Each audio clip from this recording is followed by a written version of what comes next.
The strongest force in the world is not love, it's spite.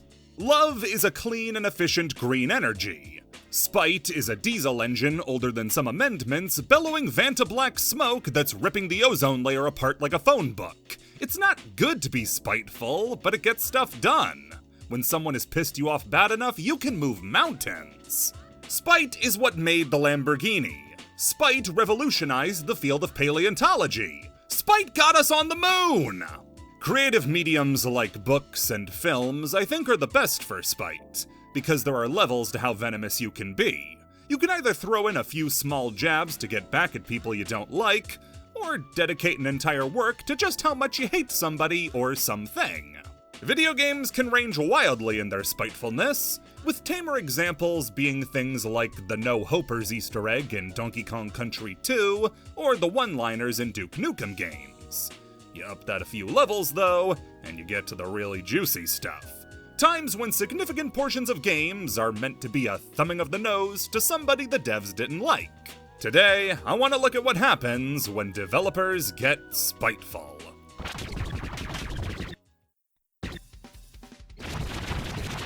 Our first example of spitefulness might also be our most justified, as it's all about a big company bullying a tiny indie developer. Chroma Squad is a part of a class of games I hold extremely dearly. It was this, Shovel Knight, Volgar the Viking, Angry Video Game Nerd Adventures, and Game Dev Tycoon that started my interest in indie gaming. This period of 2013 to 2014, when it felt like indie game development was shifting into a higher gear. Chroma Squad was the one I was most interested in out of them all, though, because it was the perfect crossover of my interests. Between being a lifelong Power Rangers fan and recently getting into tactical RPGs thanks to Fire Emblem Awakening. It was also one of the first Kickstarter campaigns that I ever followed along with as it was developing, and I kept on wishing that I had the money to actually support it. It was a big deal to me. When it did finally come out, it was one of my favorite games of the year, making for a really interesting combat system by giving you director's notes to follow for extra audience ratings that in turn let you upgrade for better gear. The teamwork system in the game made it feel less like you had 5 individual units that you were controlling independently, but had 5 teammates that were working together to take down the bad guys. If you're ever unimpressed with the current crop of Power Rangers games that have been released up till now, I'll tell you right now that Chroma Squad is better than all of them put together. Except for you, Battle for the Grid, you're my special little man. Above everything else, though, my favorite part of Chroma Squad is how it's dripping with love for the tokusatsu genre and draws inspiration from loads of different sources, even if the most obvious is from Super Sentai and Power Rangers. And that's kind of the problem. For some, that was a little too obvious. See, Chroma Squad wasn't just one of the first Kickstarters I followed, but also one of the first times I had ever seen an indie game get attacked by a larger company. See, the company who owns Power Rangers, Saban Entertainment, is notoriously litigious when it comes to their property. Anything that treads too closely to the realm of Power Rangers gets met with immediate legal action. If Saban is willing to go after some color-coded armor in Final Fantasy XV, that's Final Fantasy XIV's little brother, imagine what they're going to do to somebody who can't fight back. To set the scene, Chroma Squad was developed by Behold Studios, a Brazilian studio, and Brazil's history with tokusatsu isn't just limited to Power Rangers, or even tokusatsu produced by Saban, like Big Bad Beetleborgs or VR Troopers. Tokusatsu shows had been airing in Brazil for years before Mighty Morphin's launch, with series like Choshinsei Flashman, Kamen Rider Black, and Sekai Ninja Senjuraya being massive hits in the country, more so than almost any season of Mighty Morphin Power Rangers. Tokusatsu is such an ingrained part of Brazilian culture that Brazilian fans have even created their own tokusatsu series in Insector Sun and Timer Man. Is Power Rangers still popular over there? Duh! Next ask if their flag is green. Of course it is! But, as is reflected in the game, it's not the only thing that Chroma Squad draws from and parodies. To Saban, though, the similarities were too great, and on July 17th, 2014, Behold laid out the current stakes to Kickstarter backers. For the weeks beforehand, they'd been in contact with Saban's legal team, who laid out their two options. Either Saban would get a royalty share of Chroma Squad sales, or they would take Behold to court to stop the game from ever being released. Seeing as the game was funded by fans who they had an obligation to deliver a game to, as well as being a 6-person development team taking on a multi-billionaire, Behold was forced to agree to a number of changes before the game could be released. First is one I've been choosing to ignore. See, the game isn't actually called Chroma Squad. The logo was updated, so now the game is called Chroma Squad, inspired by Saban's Power Rangers. Secondly, the game would be unavailable in regions where Saban didn't have exclusive rights to Super Sentai, including regions with huge tokusatsu fan bases like the Philippines, Taiwan, and Thailand. But most importantly of all, the game would not be available in Japan. A game that's bursting with love for Japanese superheroes isn't allowed to be played in Japan because of Saban. It doesn't look like the royalty split ended up going through thanks to these provisions, but this is about as scummy as it gets.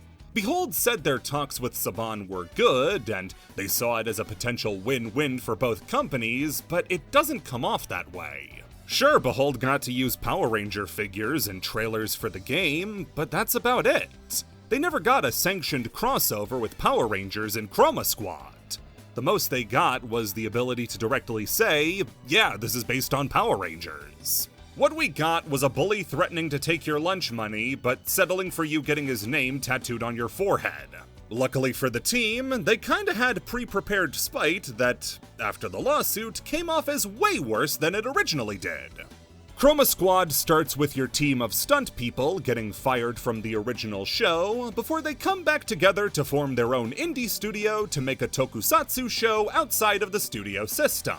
The show you were originally working on was called Super Rangers, and the director of the show is named Dr. Mia, a rude and aggressive director who, through his abuse of the stunt people, ends up losing them, which sets you off on your journey. Mia is an amalgamation of a lot of different people who worked on Power Rangers over the years. From belligerent directors who mistreated the cast of the show, to Hayam Saban himself, when it comes to Miha's habit of claiming credit when the show is good, and shifting blame when the show is bad. I was actually a little hesitant, though, to include this as a spiteful move, since Dr. Mia, which, for those without a mirror handy, is just Hayam backwards and with a space, was actually present in the earliest Kickstarter builds of the game before any legal action had been taken.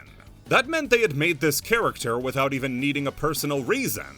They were just hating Hayam Saban because they're real tokusatsu fans. What I can be sure is spiteful, though, is the second time Mia shows up in the game, because it's a direct parody of the legal situation that Behold got into with Saban.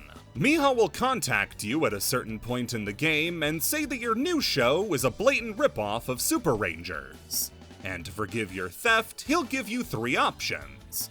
Either pay him tribute for taking his ideas, try to fight him legally, or let him become the new director. Now, I don't know if part of the legal threat was Saban wanting to go to Brazil to do some coding himself, but those other 2 options are direct parallels to what Saban had offered Behold when they had made the initial legal threats. Saban Entertainment eventually noticed the joke at their expense and got it changed from Dr. Miha to Dr. Soap, which, unless Saban is some sort of neat freak, is just a generic name. Man, it's a good thing this is the only black spot on Saban's sterling reputation. If you want to talk spiteful indie games, though, well, there's no need to look any further than one of the most famous names in the field, Edmund McMillen. Allegedly the creator of Mugenics, Edmund was one of the very first rockstar indie game devs thanks to his appearance in Indie Game the Movie. And with a catalog featuring such hits as Super Meat Boy, Binding of Isaac, and not Super Meat Boy Forever, he's one of the most beloved indie devs of all time. Edmund, though, came up in a time where parodies were as pointed as they were obvious. All the bluntness of a hammer, with all the gentleness that implies. Edmund is not the sort of person to be subtle when he's making his digs at other people. If he wants to make fun of you, he's just gonna make fun of you. That's why this section won't be including the whole Judas Fez debacle. For those who don't know, in The Binding of Isaac, every character has a unique headpiece to set them apart from Isaac, and Judas's is a fez. For years, people interpreted this to be a dig at Phil Fish, who made the game Fez, because now Judas is wearing a fez. Trust me, I've listened to his commentary track on Indie Game the Movie. Edmund has way better ammunition to use against Phil. No, a proper example of Edmund's spitefulness comes in the early 2010s when PETA, of all people, tried to throw a wild haymaker at him, only to end up cold-clocked.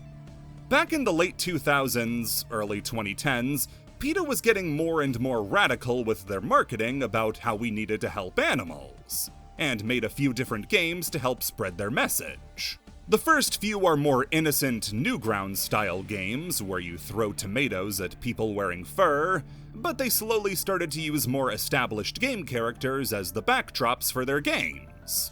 Pokemon Black and Blue, New Super Chick Sisters, Cooking Mama Kills Animals, they all got their hate at the time and now are just looked back on as shock content.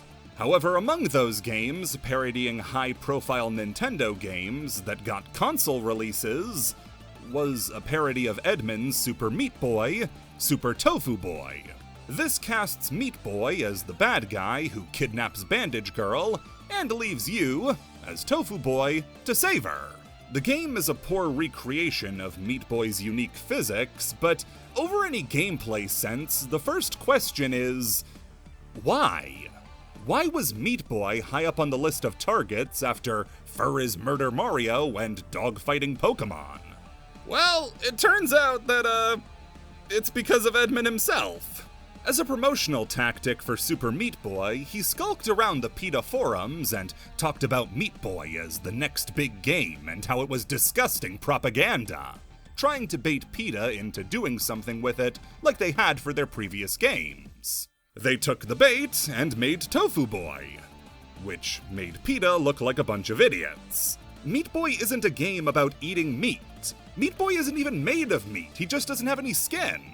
While I can't confirm if this was done in response to Tofu Boy and PETA or not, the original Flash version of Super Meat Boy was updated to add various meat-eater and vegetarian-themed jokes to the tip section. To toss even more salt onto the wound, when Meat Boy was upgraded into Super Meat Boy, Edmund and Team Meat decided to take the pale imitation and make him even paler. In the full game, Tofu Boy is unlockable as a playable character, unlocked by going to the character select screen and typing in the cheat code pedophile. As for how he performs, Tofu Boy is the worst character in the game, with a jump height and run speed that's totally pathetic compared to everybody else. He's a character so bad he can't even clear most of the game's levels. Tofu Boy will never know the pleasures of completing 1-1. The in-game reason given as to why Tofu Boy is so bad? An iron deficiency. Edmund made a problem and then made fun of the problem. Is there any wonder why they're calling him the best to ever do it? However, we also know what a maliciously spiteful Edmund looks like after the Binding of Isaac community ruined a special unlock condition. The Lost is a character added in the Rebirth expansion for Binding of Isaac that Edmund and his team put a lot of planning into. A character intended to be the sort of mystery you wouldn't even find out about until years after you started playing. The idea behind The Lost was that it would be a community effort to unlock it, everybody coming together to make the clues make sense. Some people might learn that the first trigger that needed to be activated to unlock The Lost was dying as Isaac on the first floor to a Mullaboom. Others might figure out that the last step is beating Satan with Azazel, all through random little messages that the community will have to stitch together. It would have been nice if that was the way it panned out, but it didn't. Because within a week of Rebirth's release, data miners found the triggers needed to unlock The Lost, and now anybody could unlock him by following the wiki. This was a huge disappointment for the team. Like I said, this was a secret that was meant to stay hidden for a long time. something to get the community buzzing and talking, something to extend the game's life long past its initial release. But because data miners were too antsy to figure out everything the game had, it only took a few days. Edmund and Isaac's development team, Nicholas, would do two things to pay back the community for ruining the surprise. First was the inclusion of the new item, the data miner, a held item that when activated would glitch out the room you were in, increasing and decreasing your stats, breaking all the sprites, giving your tiers random effects, and making the music ear-gratingly unbearable. By Edmund's own admission, it's the worst item in the game because any positive it has, like the stat boost, is undone by how horrible an experience it is to actually use it. The other thing they did was make the next special character unlock a hell of a lot harder. The Keeper was added in the Afterbirth expansion, and to avoid data miners figuring out what the deal with the character was, all of his assets would be kept out of the game files. How were we supposed to unlock stuff that wasn't even in the game, though? Simple. Add it back yourself. The Keeper ARG was a game outside of the game of The Binding of Isaac, where players would follow hints to try to figure out how to unlock the Keeper, having to keep track of things like the number of shadows in the background of an image of the lost, only found by translating the pixels on an achievement's icon to ASCII to find an Imgur link. This led people to look for clues in the movie The Lost Boys, which led fans to visiting a location from the movie where an Isaac poster could be found with a phone number that had been ripped off. The last digits that fans needed to find out were 109, a reference to the amount of hours it took data miners to spoil the lost mystery. That same number is also the description you get when collecting the data miner in Binding of Isaac. This eventually led players to find a doll of the Keeper by digging at the coordinates provided by translating a voicemail message into GPS coordinates, which had the login to a Twitter page that, when tweeted from, triggered the update that added the Lost, his achievements, and his unlockable items. The team was able to channel their frustration over the data mining of the Lost into a brand new, even more elaborate and engaging puzzle for the community. It wasn't for everybody, especially after a mistake during it removed some items from the game temporarily, but it's still one of the most amazing character unlock methods I've ever seen. Besides, what items were you really missing? Mega Bean? Oh, well, it's not Isaac if I don't say, not Mega Bean. But these are all small potatoes. Edmund's beefing with the animal guys. Cool. You want that uncut, spiteful hatred? You're going back to the arcades in the 90s, when fighting game devs were waiting outside each other's houses with broken bottles. In the organized crime family known as the FGC, Capcom is the godfather. None of your favorite fighting games exist if not for them and Street Fighter II. And Street Fighter II doesn't exist without Street Fighter 1. I know, I've been trying to wrap my head around this one too. Street Fighter 1 is an odd, borderline playable game released in 1987, helmed by Takashi Nishiyama, a designer with big ideas for the still burgeoning genre of fighting games. While the fighting was one part of it, Nishiyama was more interested in fighting games as a medium to tell a long-form, overarching story, and so gave a heavy focus to it in Street Fighter, creating loads of backstories for every part of the world, giving detailed bios for all the characters, going into their histories, creating family trees. He spared no expense. Due to the technical limits of arcade machines at the time, though, most of this had to be left on the cutting room floor and was not included in Street Fighter. There was a different company, however, who offered him the world and the ability to fulfill his wishes of making a story-rich fighting game, SNK. SNK had wanted to get into the field of fighting games, and, to start out, poached Nishiyama from Capcom.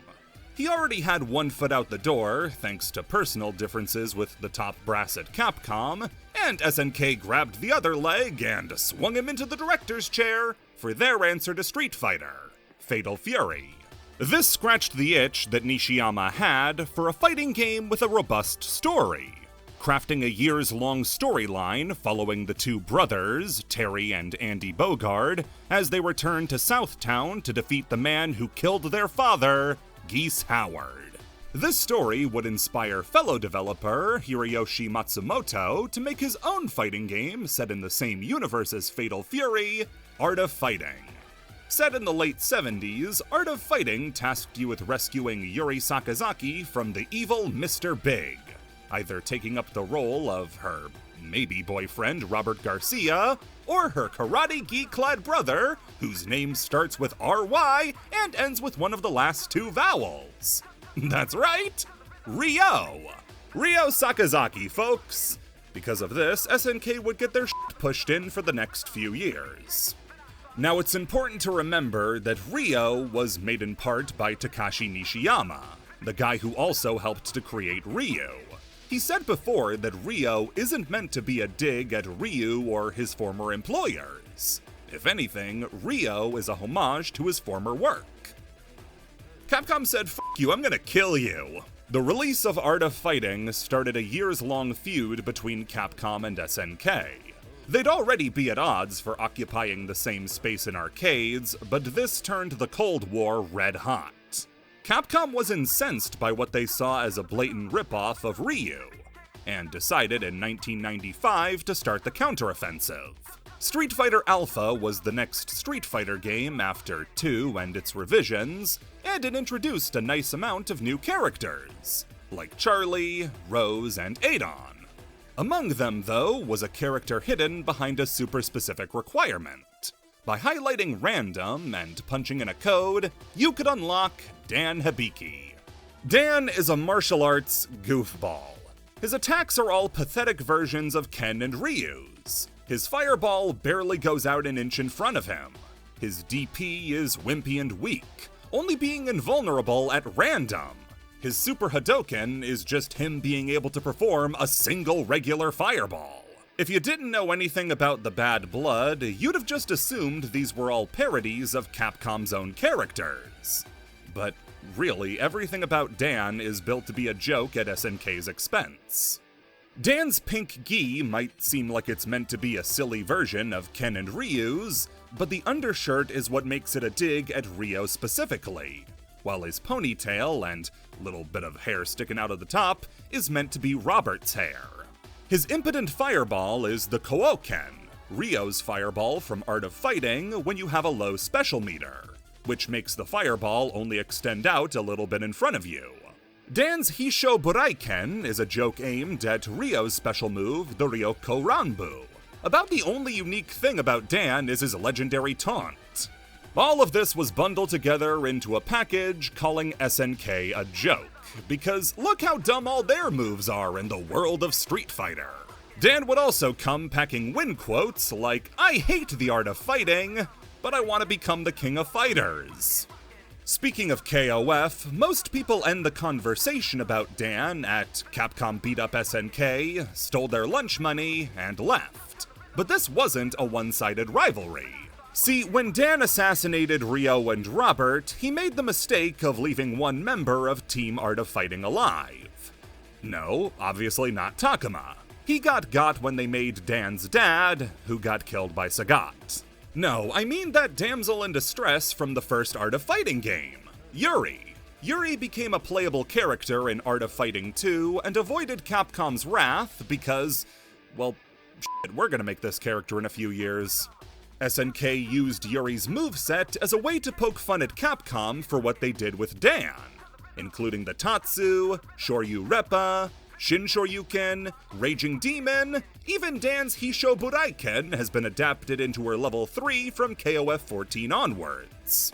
SNK also referenced Street Fighter in the original King of Fighters. At the Gates of Hell, called the cutscene before the fight with Rugal, you can see the statue forms of various characters that Rugal dipped in molten metal after their defeats. Among them is clearly a statue of Guile from Street Fighter. However, as you may know, this rivalry wasn't all back-and-forth blows, as in 1999, SNK vs. Capcom Match of the Millennium for the Neo Geo Pocket was released, a collaboration between the two companies. Seeking out companies to help the flagging handheld, Nishiyama, who had since left SNK to form DIMPS, helped to set up a meeting alongside Yoshiki Okamoto between the presidents of Capcom and SNK to discuss working together. Match of the Millennium would open the door to SNK and Capcom employees hanging out more during drinking parties, building a friendship between the two companies that would eventually result in the Capcom vs. SNK series, some of the most beloved fighting games of all time. In the Capcom vs. SNK games, they would even reference some of the jokes that they had made back and forth at each other, like a special intro between Dan and Yuri, as well as an intro between Guile and Rugal. Though the two's relationship would again fray after CVS2, since SNK felt like they didn't get as much money from the game as they deserved and went bankrupt, the two are back on the same page as now we're seeing more collaborations than ever before. Re-releases of the CVS games, a full port of SVC Chaos, Fatal Fury characters crossing over to Street Fighter, and vice versa. Whatever rivalry was there has been squashed for a long time, and now the two can work together amicably.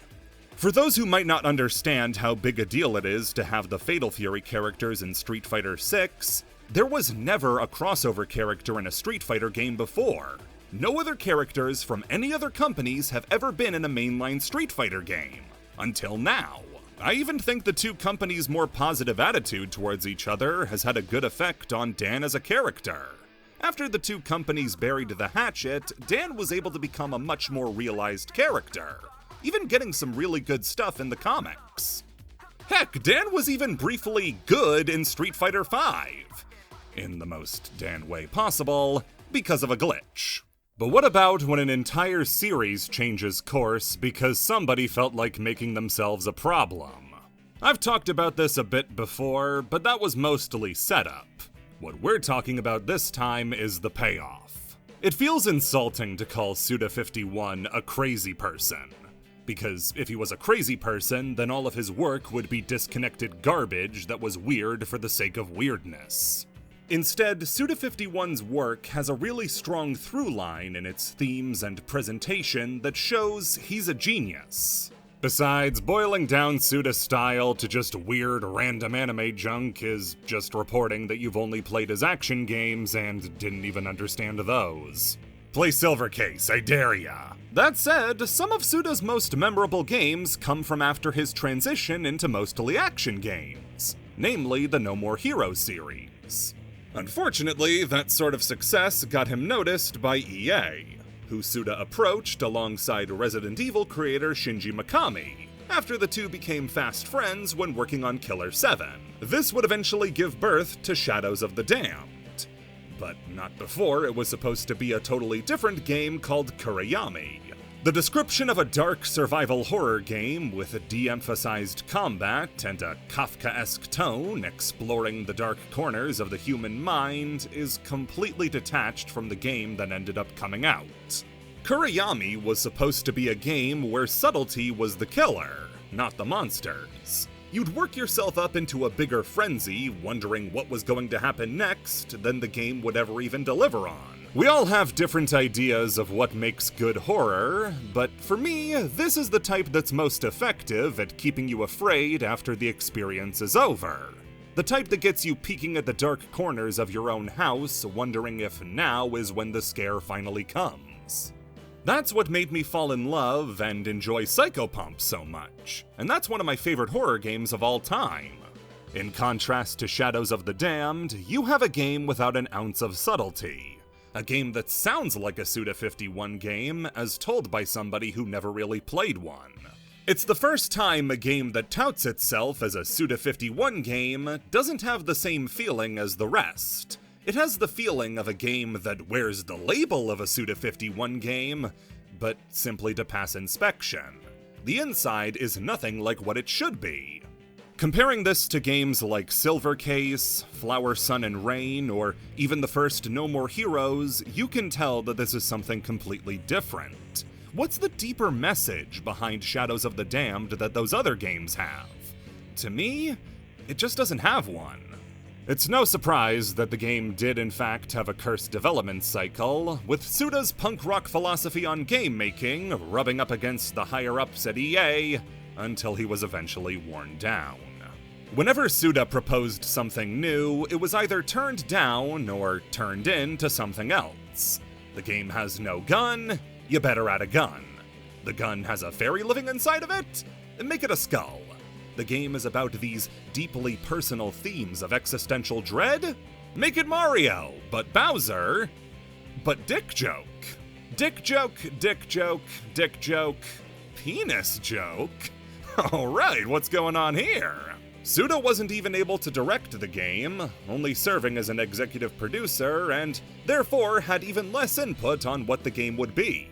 When reading through Suda quotes from the time about the game and what had happened, something that kept catching my eye was that he never said, "An employee told me this," or "I was told by an executive." If he's ever talking about EA, he's referring to it as a singular entity. EA said this. EA did this. Either Suda didn't really know who was talking to him about elevator pitches, or he kinda just chalks up all the negativity tied to the experience to the concept of EA. Shadows of the Dam ended up reviewing fine, but selling terribly. And the process of going through the studio system and having his vision turned into something unrecognizable, I think hurt Suda on a deep level. His next few games, Lollipop Chainsaw and Killer is Dead, divorced from the quality of the actual games themselves, to me are Suda51 games made on autopilot.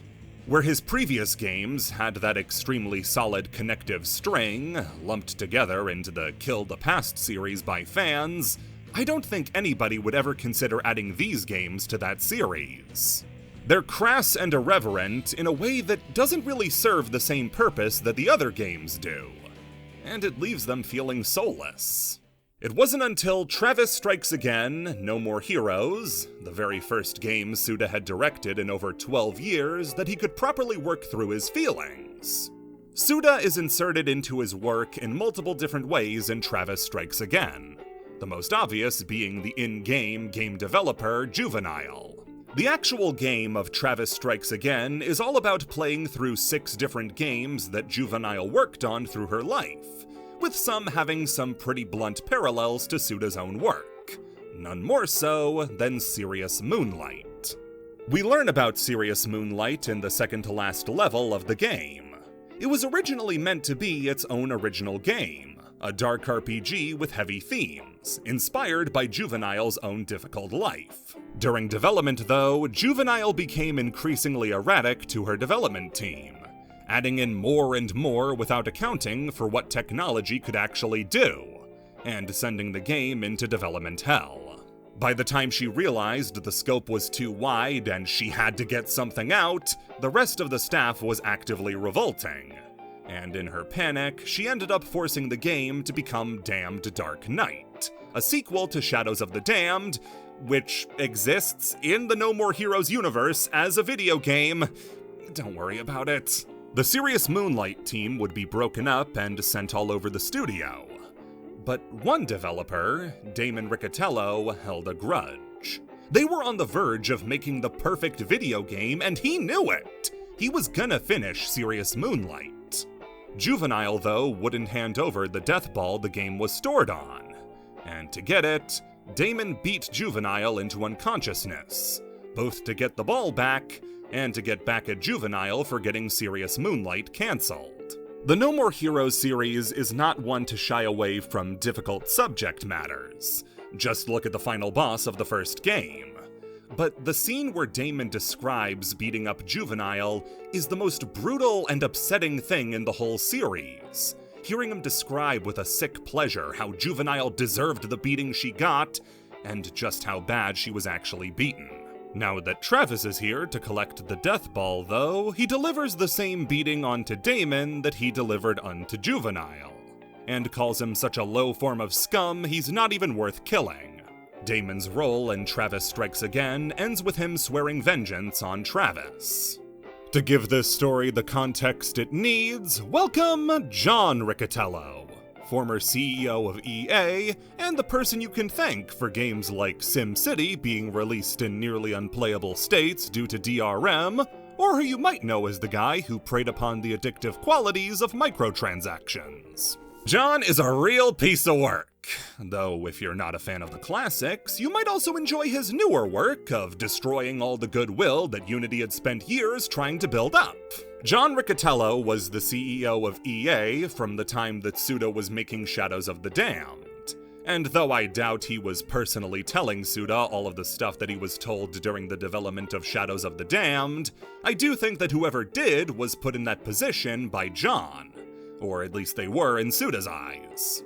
Damon, to me, in Travis Strikes Again, represents a grim reaper of creativity. His role as an urban developer gentrifies and kneecaps the creativity of urban environments, does away with individuality for the sake of a city more appealing to tourists and IT guys who Travis particularly hates. The novel section covering Damon focuses a lot on IT guys and their unnatural habits, their overuse of colognes and supplements, showcasing their detachment from anything natural and human, contrasting Travis, who is extremely human. When Travis goes to collect the death ball from Damon, he has to pass through the campus that Damon's company is housed on, which has running tracks, basketball fields, swimming pools, all superficial. Nobody's actually using them, they're just there to give the appearance of being human. That death of creativity is represented in how John conducted business. Kuriyami was essentially gentrified into Shadows of the Damned, taken away from Suda and turned into something Western, giving no regard to the creative mind behind the game. This is showcased as bluntly as possible with Damon's beating of Juvenile. It's how Suda felt post-Shadows of the Damned, left twitching and beaten as he realized what was his wasn't anymore. When Travis does beat Damon and take the death ball back, it plays into the theme that's most pervasive in everything Suda does, killing the past to move towards the future. The Damned Dark Knight section, despite being about the worst time in Suda's life creatively, is a hopeful one. While Juvenile is obviously pessimistic about the game, other characters aren't. Travis especially is a big fan of Shadows of the Damned, talking all the time about how he'd improve it. And with how much of Suda is in Travis, this can be seen as him talking about the good experiences that did come from the game. What could have easily been a victory lap on the corpse of Shadows of the Damned is instead a touching memorial, which saves its venom for the people most responsible. In this case, by having Suda's most popular character just punch it in the face over and over again. Damon also reappears as a major character in No More Heroes 3, but by this point I think he's more Riccitiello in name only, just the last name to give to an intensely hateable character. Though I don't know if Suda's worked through all of his issues, as the final fight in the No More Heroes series is against the stand-in for Suda's least favorite person in a game of Super Smash Bros. Maybe this is him being pissed off at Sakurai for just making Travis a Mii costume.